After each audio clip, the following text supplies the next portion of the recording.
Om Swastiastu, Assalamualaikum warahmatullahi wabarakatuh. Salam sejahtera untuk kita semua bersama.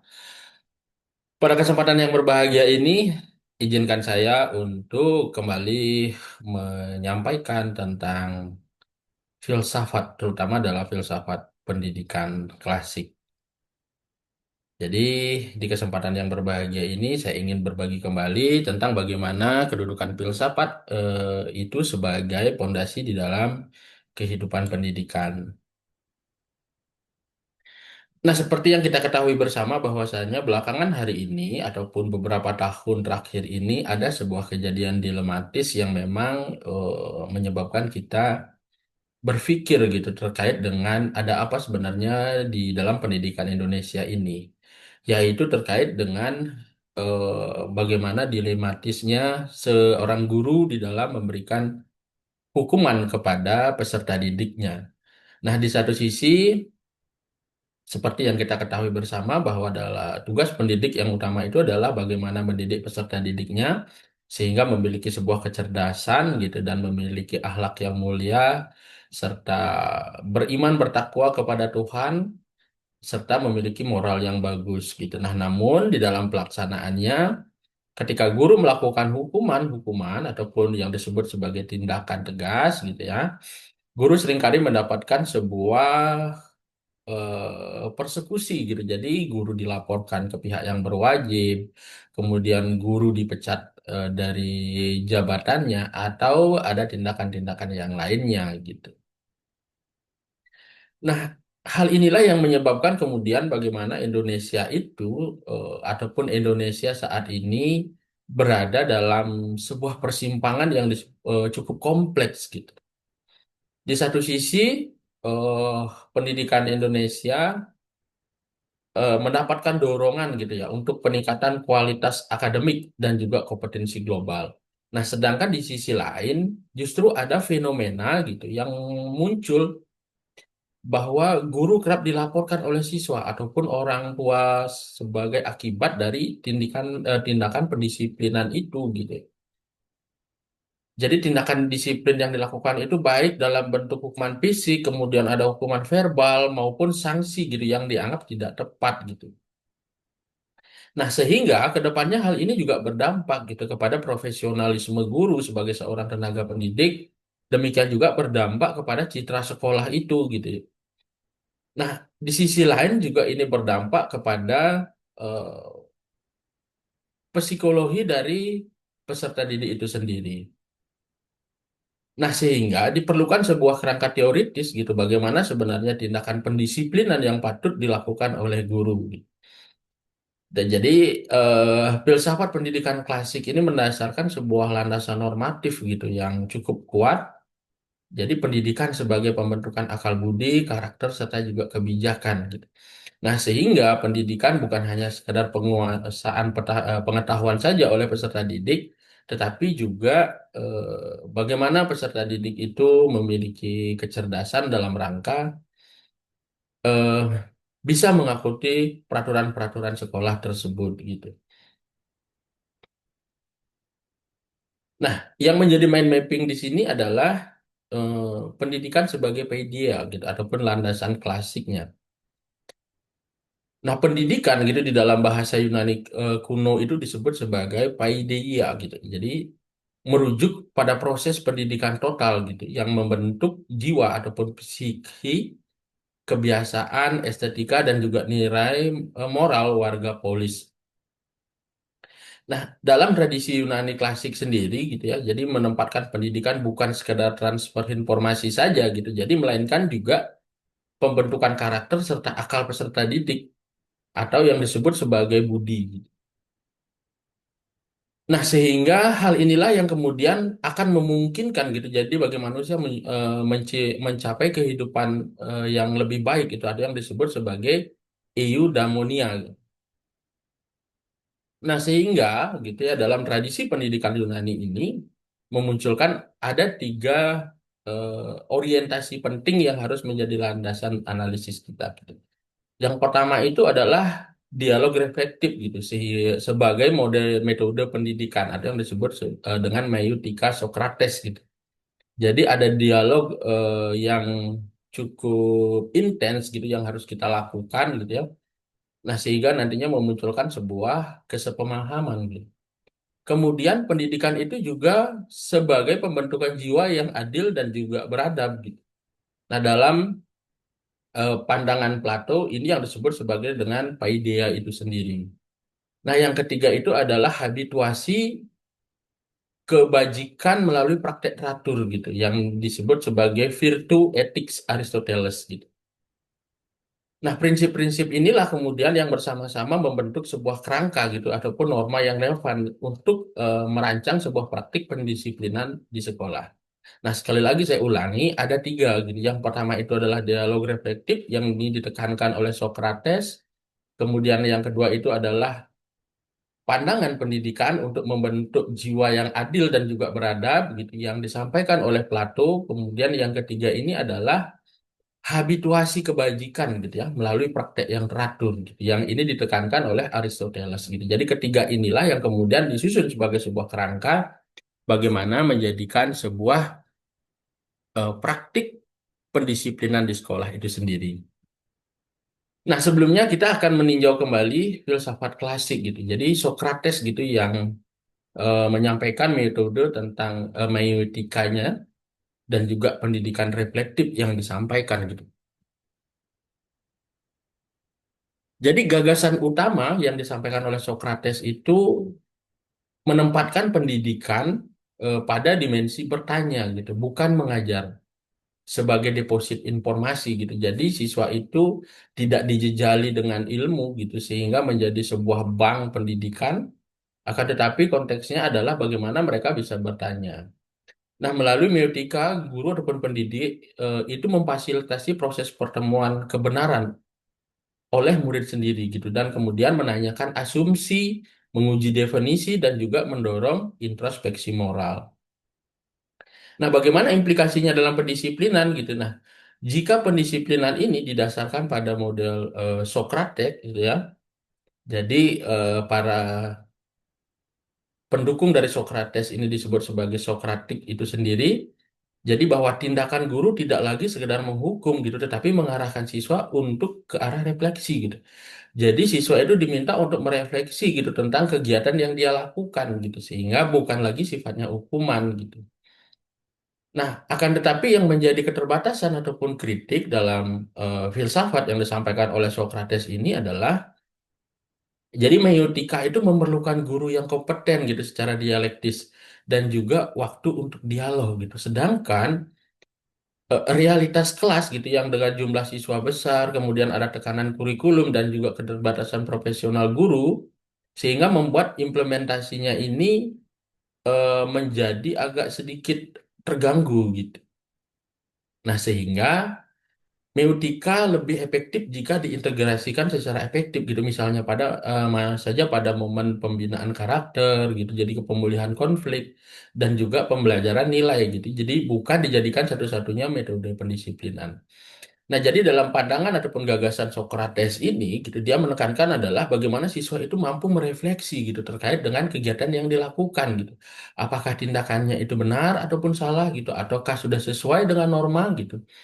Nah, seperti yang disampaikan saya sampaikan tadi gitu akan tetapi ini akan memakan waktu yang cukup lama gitu serta membutuhkan keterampilan verbal guru bagaimana dia bisa membangkitkan siswa itu untuk mampu melakukan refleksi gitu. Dalam refleksi itu apa saja yang harus dilakukan siswa sehingga gitu ya benar-benar menyentuh di titik kesalahan yang dilakukan oleh siswa itu dan tidak mengulangi lagi apa yang dia lakukan gitu. Nah, sedangkan Plato gitu dalam Paideia-nya jadi keadilan pendidikan dan juga pembentukan jiwa gitu. Jadi gagasan utama yang ingin disampaikan oleh Plato adalah mengembangkan konsep PDA sebagai pendidikan komprehensif gitu, yang membentuk moralitas dan juga kemampuan kognitif. Kemudian menyiapkan individu untuk peran sosial yang adil. Pendidikan dalam kajian Plato ini bertujuan untuk menuntun jiwa dari kegelapan gitu ataupun bayangan gua menuju pengetahuan tentang kebaikan atau yang disebut dengan the good itu sendiri. Nah, bagaimana aktualisasinya dalam pendisiplinan?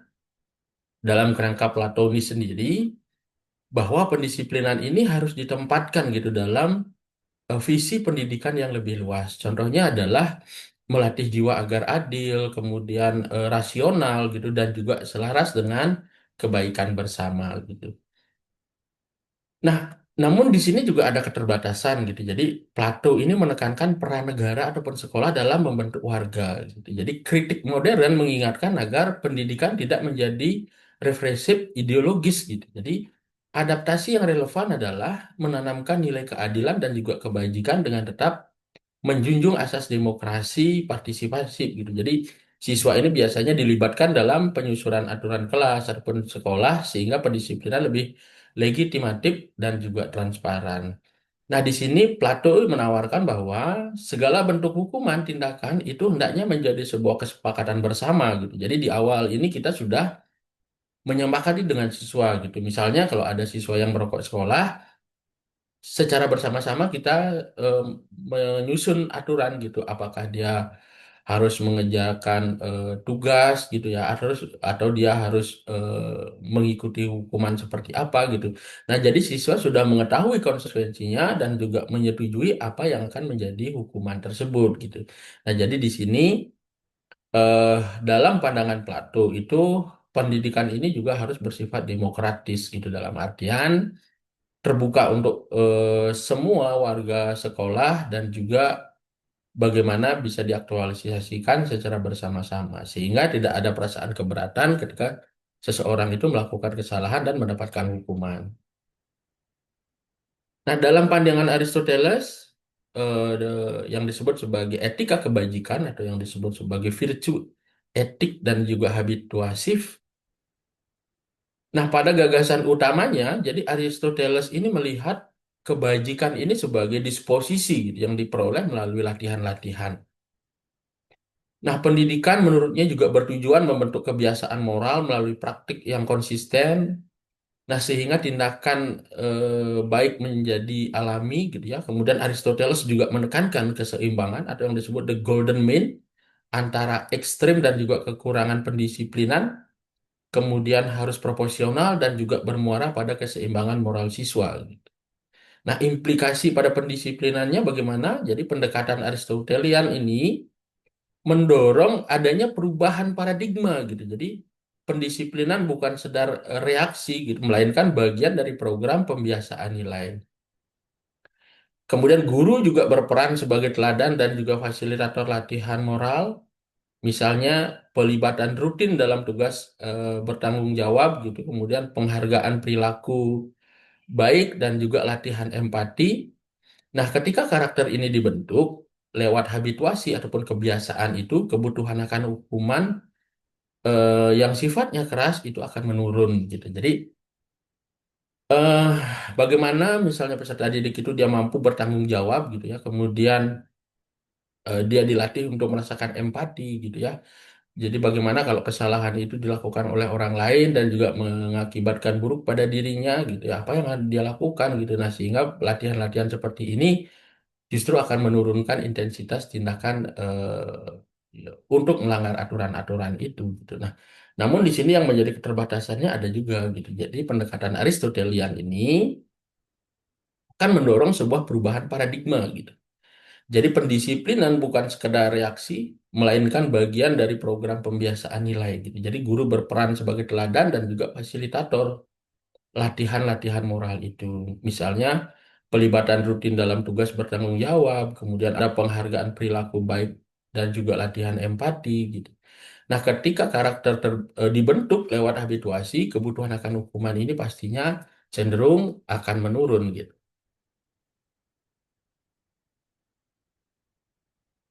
Nah, kasus-kasus empirisnya apa saja gitu. Jadi di Indonesia ini ada banyak gitu ya tindakan yang dilaporkan gitu dan fenomena ini juga mengandung dimensi pedagogik, hukum dan juga etis gitu. Nah, jadi tindakan yang dipandang sebagai upaya menegakkan ketertiban oleh satu pihak gitu dapat dipandang sebagai pelanggaran hak anak atau tidak kekerasan oleh pihak lain sehingga berujung pada pelaporan dan juga proses hukum.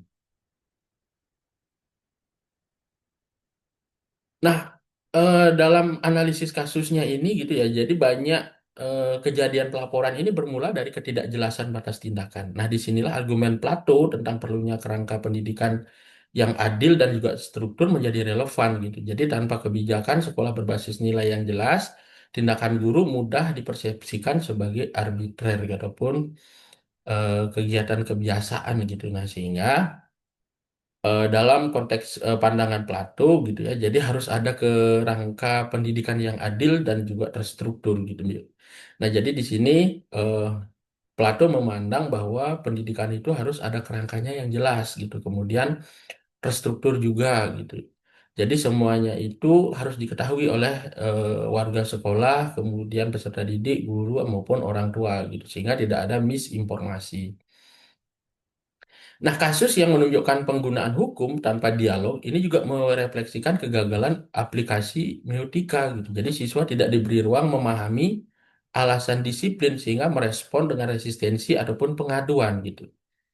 Nah, jadi implementasi metode dialogis pada situasi konflik dapat mengurangi eskalasi gitu. Nah, dalam artian guru juga tidak boleh melakukan tindakan anarkis gitu ya, ataupun tindakan memberikan tamparan, kemudian memberikan hukuman yang sifatnya menyakiti gitu tanpa adanya ruang dialog. Nah, seharusnya guru membuka dulu ruang dialog yang terjadi gitu sehingga siswa mungkin bisa diarahkan untuk merefleksi dirinya gitu. Nah, demikian juga praktik hukuman yang tidak terencana juga menunjukkan lemahnya habituasi kebajikan gitu. Jika sekolah misalnya tidak membentuk kebiasaan nilai, kemudian guru cenderung mengandalkan hukuman sebagai solusi cepat, maka program habituasi bernilai jangka panjang menurut Aristoteles bisa menurunkan frekuensi pelanggaran gitu. Nah, jadi di sini kuncinya adalah guru juga eh,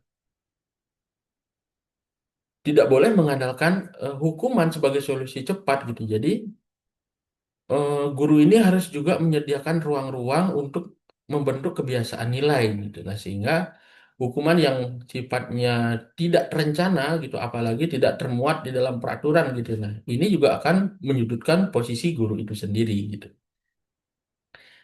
Nah, bagaimana dalam diskusi hukum dan etiknya gitu bahwa eh, hukuman di itu melindungi anak dari kekerasan gitu. Misalnya saja di dalam ketentuan perlindungan anak. Nah, namun guru juga mendapat perlindungan profesional, jadi undang-undang guru dan dosen juga melindungi guru gitu. Nah, sehingga di sini terjadi ambiguitas gitu ya, terjadi saat tindakan disiplin tumpang tindih antara tugas profesional dan juga tindakan pidana. Nah, sehingga di sini eh, sama-sama memiliki kepentingan etis gitu bahwa guru misalnya dipandang sebagai pribadi yang harus mendidik gitu, namun ketika melakukan tindakan kekerasan tanpa terencana. Nah, ini juga akan eh, terencana dalam artian guru tidak apa namanya memberikan sebuah ruang untuk bisa berdiskusi gitu ataupun tindakan tegas yang dilakukan itu tidak termuat di dalam peraturan sekolah gitu. Nah, ini juga satu sisi bisa menyudutkan guru itu sendiri. Nah, siswa pun juga sebenarnya melanggar ini pelanggaran etis gitu. Karena sudah mungkin saja dimuat dalam peraturan sekolah itu untuk etika yang bisa dilakukan gitu. Namun siswa ini pastinya melanggar aturan ataupun etika tersebut sehingga terjadilah tindakan-tindakan penghukuman.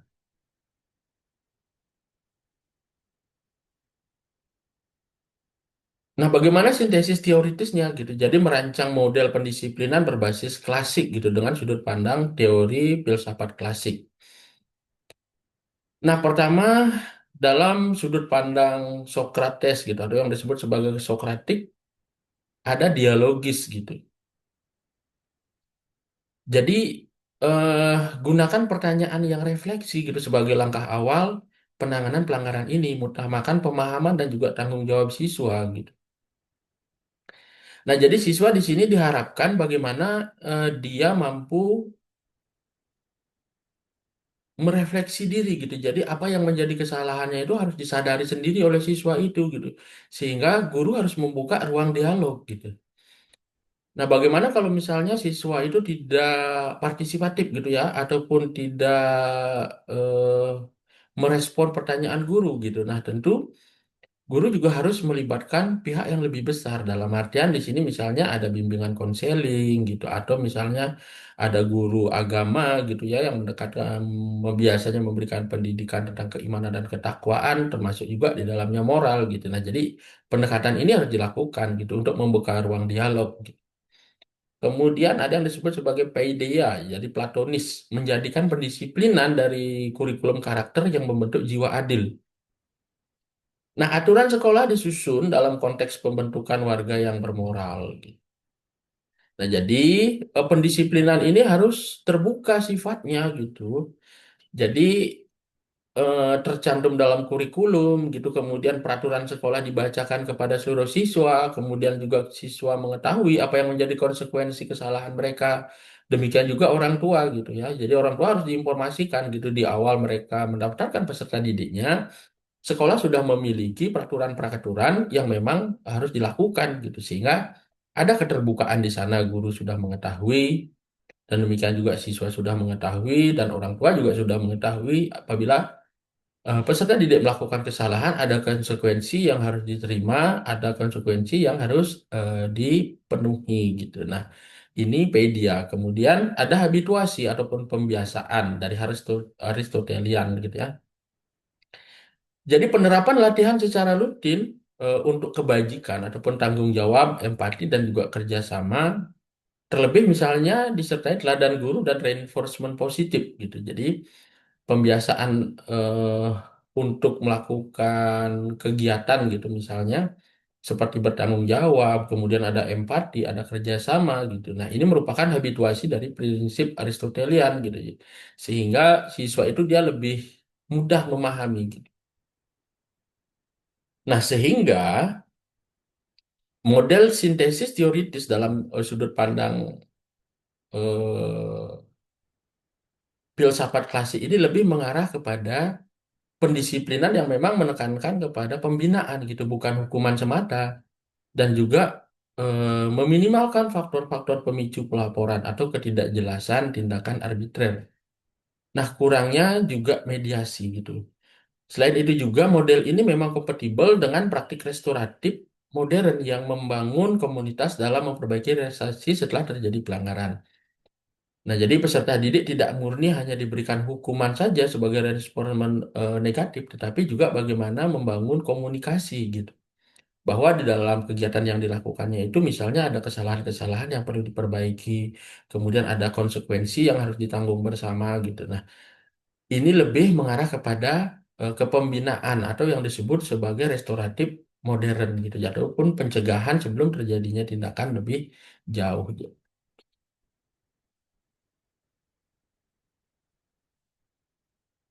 Nah, kemudian bagaimana rekomendasi gitu. Jadi ada beberapa rekomendasi kebijakan dan juga praktik pemberian disiplin gitu.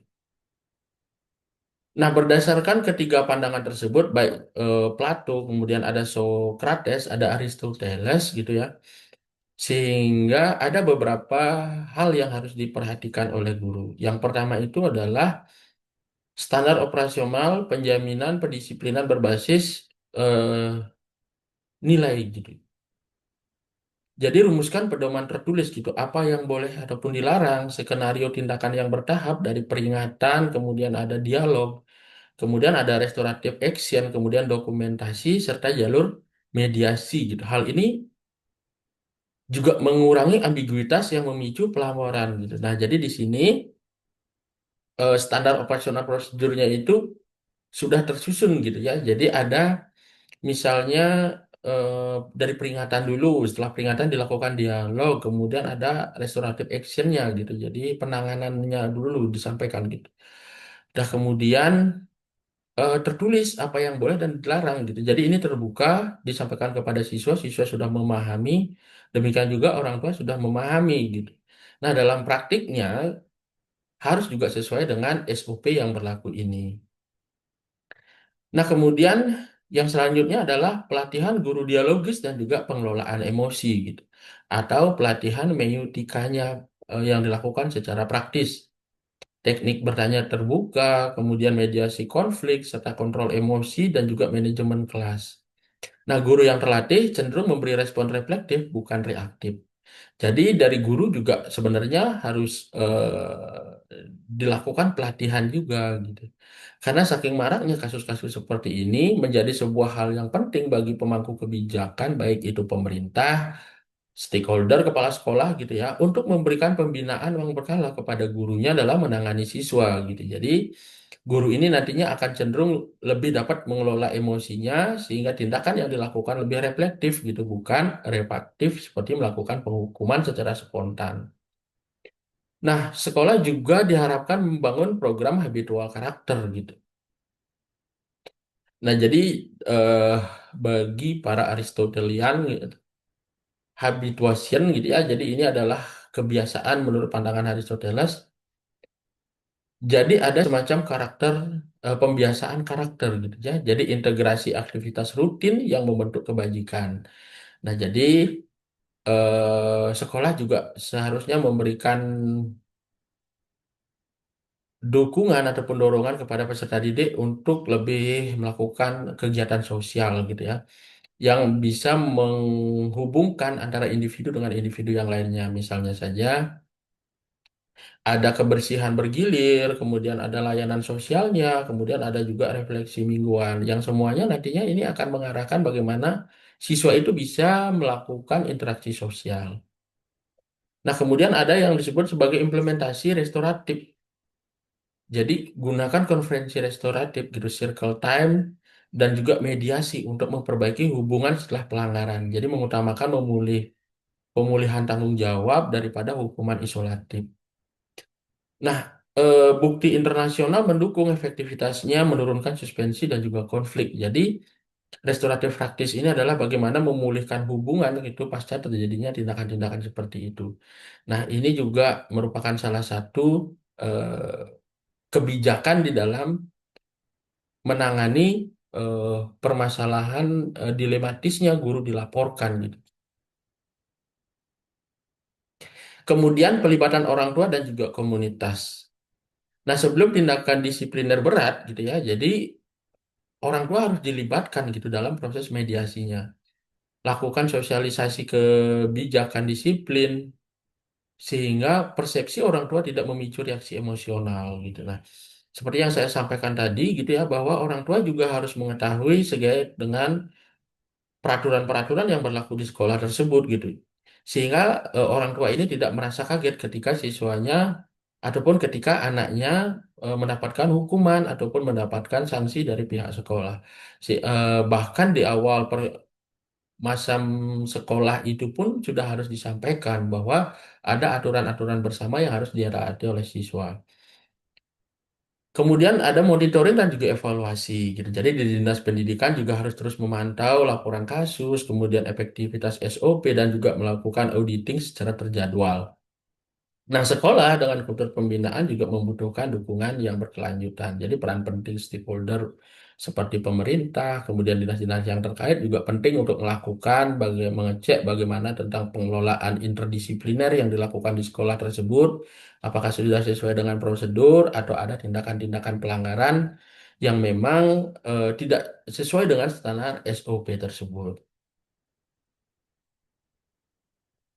Nah, sehingga yang menjadi kesimpulannya itu adalah filsafat pendidikan klasik, Socrates, Plato, dan juga Aristoteles menawarkan sebuah landasan normatif dan juga praktis yang kuat untuk merumuskan pendisiplinan yang etis dan juga efektif. Kemudian Socrates juga mengingatkan pentingnya dialog dan pendidikan reflektif gitu. Jadi Plato memosisikan pendidikan sebagai pembentukan jiwa yang adil, sedangkan Aristoteles menekankan kepada pembiasaan kebajikan gitu sebagai cara membangun karakter. Nah, terapan gabungan ketiga pendekatan ini, baik dialogis, kemudian ada paideanya, kemudian habituasi, dapat menggeser praktik pendisiplinan dari hukuman keras ke pembinaan. Nah, kemudian mengurangi juga kemungkinan pelaporan guru dan memperkuat profesionalisme pendidikan. Nah, implementasi juga memerlukan kebijakan secara jelas. Kemudian pelatihan guru, praktik restoratif, dan juga pelibatan orang tua. Kemudian ada komunitas, ada juga rekomendasi praktis yang diajukan harus dapat dipraktikkan secara konsisten agar membawa perubahan budaya sekolah dalam jangka panjang. Nah, sebagai pribadi yang profesionalisme, guru juga harus mengetahui gitu ya, mana tindakan yang boleh dilakukan dan mana tindakan yang memang tidak boleh dilakukan. Nah, bagaimanapun juga spontanitas yang dilakukan oleh guru itu akibat dari ledakan emosi yang memang biasanya belum bisa dikontrol secara penuh. Nah, sebagai seorang guru tentunya juga harus mampu menjadi role model gitu ya, bagaimana mengurangi tindakan kekerasan itu dan lebih membangun suasana yang kondusif dan menyusun sebuah SOP bagaimana pemberlakuan sanksi yang harus diterima oleh guru ketika yang mohon maaf ketika diterima oleh siswa ketika melakukan kesalahan. Nah, poinnya adalah bagaimana kemudian filsafat klasik ini memandang pendidikan itu sebenarnya bukan bagaimana tentang menghukum siswa gitu, tetapi bagaimana menyadarkan bahwa apa yang dilakukan oleh siswa itu merupakan sesuatu tindakan yang salah. Nah, mungkin demikian dulu yang bisa saya sampaikan. Nanti di minggu depan kita akan kembali lagi dengan topik-topik yang berbeda seputaran dunia pendidikan. Dan di akhir kata, saya tutup dengan para Santi. Om, Santi, Santi, Santi, Om. Terima kasih.